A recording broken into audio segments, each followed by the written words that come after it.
जब ब्रिटेन अब नहीं रहा ग्रेट, भारत को सौंप दे यूएनएससी की अपनी सीट।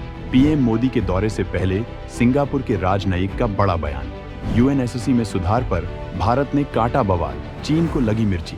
दोस्तों, भारत जियोपॉलिटिक्स का तीसरा सबसे बड़ा खिलाड़ी बन चुका है। जो काम संयुक्त राष्ट्र नहीं कर पा रहा है, उसकी सुरक्षा परिषद यानी यूएनएससी नहीं कर पा रही है, वो काम अकेले भारत कर रहा है। ताजा मामला देखें तो रूस यूक्रेन युद्ध के बीच युद्ध 2 साल से चल रहा है। इजराइल का हमास और हिजबुल्ला, आर्मेनिया का अजरबैजान से युद्ध चल रहा है। तो वहीं खाड़ी देशों में बवाल कट रहा है और यूएन सिर्फ तमाशा देख रहा है। दूसरी ओर पूरे ग्लोबल साउथ की आवाज बनकर उभारा है। भारत दुनिया के हर देश को मानवीय मदद पहुंचाने में लगा है। भारत दुनिया की तीसरी सबसे बड़ी इकोनॉमिक पावर बनने जा रहा है और इसी बात को लेकर सिंगापुर के पूर्व राजनयिक और जाने-माने शिक्षाविद किशोर महबूबानी ने यूएनएससी में तत्काल सुधार की मांग की है। साथ ही बिना देर किए भारत को स्थायी सीट देने की बात की है, क्योंकि भारत परिषद में स्थायी सीट न केवल हकदार है, बल्कि भारत के बिना ये परिषद किसी काम की नहीं है। दोस्तों, महबूबानी ने इस बार कुछ ऐसा कहा है कि P5 नेशन की जड़ें हिल गई हैं, यानी वो देश जो वीटो पावर लेकर दादा बने हुए हैं और दूसरे किसी देश की एंट्री ही नहीं होने देना चाहते हैं। इनको लेकर महबूबानी ने कहा कि अगर काउंसिल का विस्तार नहीं हो रहा है तो यूके को तुरंत निकाल फेंकना चाहिए और भारत को स्थायी सदस्य बना देना चाहिए, क्योंकि भारत आज के समय में अमेरिका और चीन के बाद दुनिया का तीसरा सबसे शक्तिशाली देश है। तो वहीं ग्रेट ब्रिटेन, जो कभी ग्रेट हुआ करता था, वो अब ग्रेट नहीं रहा है। उससे यूएनएससी की अपनी स्थायी सीट छीन लेनी चाहिए। ब्रिटेन ने बीते कई दशकों से यूएनएससी में अपने वीटो पावर का यूज नहीं किया है। ब्रिटेन वीटो का इस्तेमाल करने पर होने वाली प्रतिक्रिया से डरता है। ऐसे में ब्रिटेन के लिए तार्किक कदम यही है कि वह अपनी सीट भारत को सौंप दे। वैसे भी अगर ब्रिटेन अपनी सीट छोड़ देता है तो उसे वैश्विक मंच पर अधिक स्वतंत्र रूप से काम करने की स्वतंत्रता मिलेगी। यूएनएससी को आज की महान शक्तियों का प्रतिनिधित्व करना चाहिए, न कि अतीत की शक्तियां ही इसमें बनी रहनी चाहिए। दोस्तों, महबूबानी की इस बात से वीटो पावर नेशन में अब खलबली मच गई है। भारत ने फिर पकड़ी यूएनएससी के चौधरियों की गर्दन। मोदी सरकार ने फिर से यूएन में काट डाला। बवाल दोस्तों, दुनिया की सबसे ताकतवर संस्था यूएन की इकाई यूएनएससी में स्थायी सदस्यता लेने और साथ ही वीटो पावर के लिए भारत कई सालों से मेहनत कर रहा है, क्योंकि यही वो संस्था है जिसमें शामिल होकर भारत ग्लोबली सबसे आगे निकल सकता है, जिसमें चीन जैसे देश कभी बाधा नहीं बन पाएंगे। लेकिन अब सीधे रास्ते से भारत को ना तो यूएनएससी में ना तो स्थायी सदस्यता दी गई और ना ही वीटो के लिए ही कुछ तय हुआ। यहाँ तक कि अमेरिका, फ्रांस, ब्रिटेन, रूस जैसे देश लगातार भारत को सिर्फ सपोर्ट देते रहे और चीन विरोध करता रहा, जिससे भारत को कभी भी यूएन में स्थायी सदस्यता नहीं मिली। लेकिन अब ऐसा नहीं होने वाला है। अब भारत ने यूएन में आर पार की जंग छेड़ दी है। भारत ने खुलेआम कह दिया है कि अगर भारत को वीटो नहीं दिया गया तो यूएनएससी में किसी के पास भी स्थायी सदस्यता या वीटो पावर नहीं रहेगा। दोस्तों, भारत की ओर से विदेश मंत्री एस जयशंकर ने यूएनएससी में बड़ी चेतावनी दे डाली है, जिससे सभी 5 देशों का यूएनएससी में अस्तित्व ही खतरे में पड़ गया है। कुछ वक्त पहले भारत ने अपनी पीस कीपिंग फोर्स की तादाद घटा दी थी। साथ ही यूएन को दिया जा रहा फंड भी रोक दिया था, जिसके बाद यूएन बिलबिला उठा था। इस घटना के बाद यूएन महासचिव भी बाकायदा भारत की दावेदारी का समर्थन करते नजर आए हैं। यूएन की मनमानी पर भारत ने चला दिया हंटर।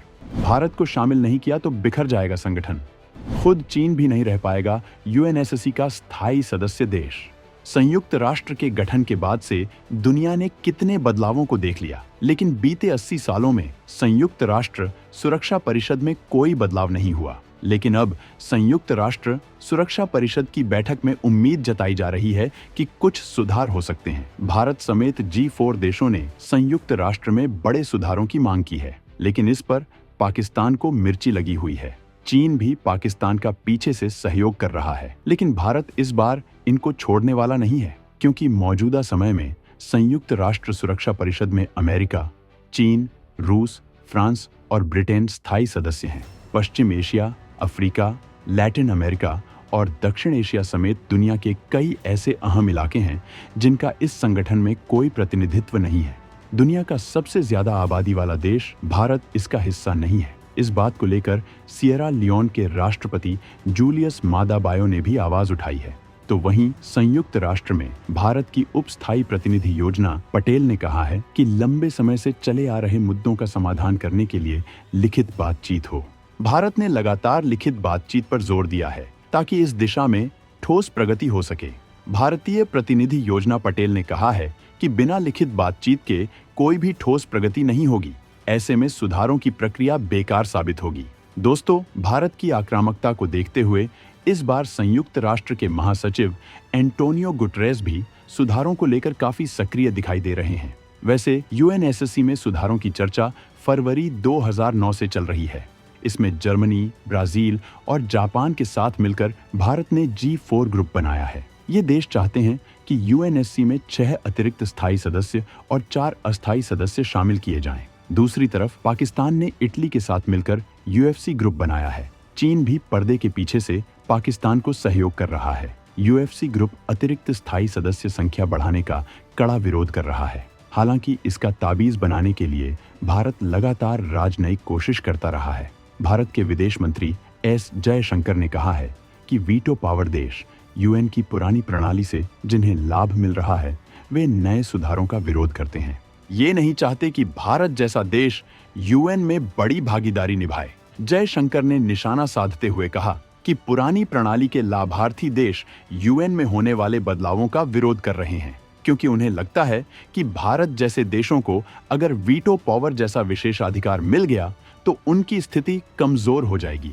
जयशंकर ने कहा कि हर गुजरते साल के साथ संयुक्त राष्ट्र की प्रभावशीलता पर सवाल खड़े हो रहे हैं और इसकी बेहतरी के लिए इसमें सुधार होना चाहिए। संयुक्त राष्ट्र को 1940 के दशक में बनाया गया था। उस समय भारत चार्टर का मूल हस्ताक्षर करता था, लेकिन तब वह एक स्वतंत्र देश नहीं था और उस समय 5 देशों ने एक तरह से खुद ही स्वयं को चुन लिया था। ये 5 देश आज भी सुरक्षा परिषद के स्थायी सदस्य हैं, जो यूएन में सुधार का लगातार विरोध करते रहे हैं। वैसे दोस्तों, चीन को भी भारत के स्थायी सदस्य बनने से कोई समस्या नहीं है, लेकिन उसे समस्या है भारत को वीटो पावर देने से है। लेकिन बिना वीटो पावर के ये परमानेंट मेंबरशिप किसी काम की नहीं है। मोदी सरकार आने के बाद से ही भारत यूनाइटेड नेशन में सुधारों पर लंबी लड़ाई लड़ रहा है और दुनिया के 100 से ज्यादा देश भारत के सपोर्ट में खड़े हैं। भारत यूनाइटेड नेशंस के सभी शांति मिशन में बढ़ चढ़कर भाग लेता है और तो और यूनाइटेड नेशंस में जितनी मदद भारत की तरफ से मिलती है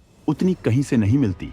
यूनाइटेड नेशंस की शांति सेना में सबसे ज्यादा सैनिक भारत के हैं, लेकिन इसके बावजूद परमानेंट मेंबर्स की साजिशों के चलते भारत हर बार पिछड़ रहा है। लेकिन अब भारत ने इस संस्था को फाइनल वार्निंग दे दी है कि अब उसे जाग जाना चाहिए, वरना बहुत देर हो जाएगी। हालांकि अब देखना यह होगा कि यूनाइटेड नेशन कब तक भारत के दावे को नकार पाएगा, क्योंकि इस बार भारत की दावेदारी काफी मजबूत है। यहाँ तक कि भारत ने तो यह भी कह दिया था कि अगर उसे स्थायी सदस्यता नहीं दी गई तो वो यूनाइटेड नेशन ही छोड़ देगा।